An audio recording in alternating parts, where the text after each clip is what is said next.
اليوم عندي اسوي دياي بالخضار في الفخار من السوق المصري، يمكن 8 ريال. عندي بهارات تندوري، بهارات البيت اجيبها من قطر، بهارات الدياي ممكن نوع واحد يكفي، بهارات كاري، الخضار طماط بصل ثوم بقدونس فلفل بيريان البطاطا، كل شيء فريش عندهم. هذه تنفرك فراك الجلد، ما يحتاج تقشر بيدك كنت تغسلها. فلفل رومي او فلفل بارد. عندي دياي مقطع، وعندي الروب تقريبا بريال قطري، تشتري من هالحجم ممكن تشتري 12 درزن عندهم هنا في صفنجة. خلينا نشوف المرحله الثانيه. نحط ملح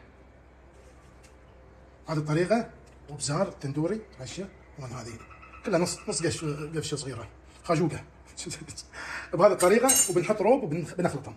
طبعا هذه تكفي حق شخصين، كنا استشناز ما بقت شيء. هذا الروب الان بيذوب يعني، ولا مكان كنت تقدرون تسوون فيها بالصلصه، يعني تكثرون الطماط تصير حمراء. انا ما حطيت كركم.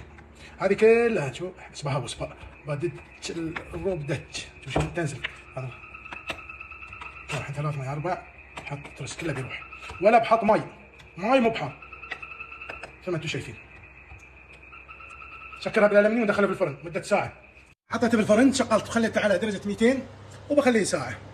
ما حطيت ماي.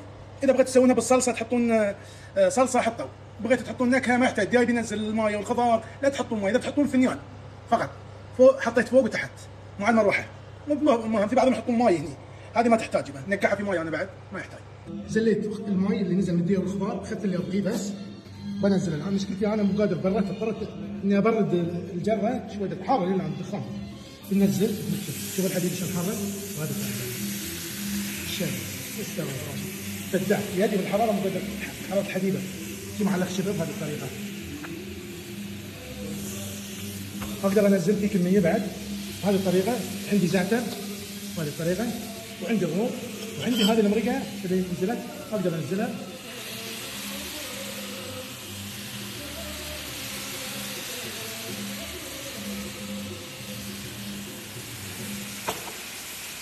وعندي هنا خبز تركي، يا سلام. وهذا الروب طبخنا فيه بالروب، حطيت زيت زيتون.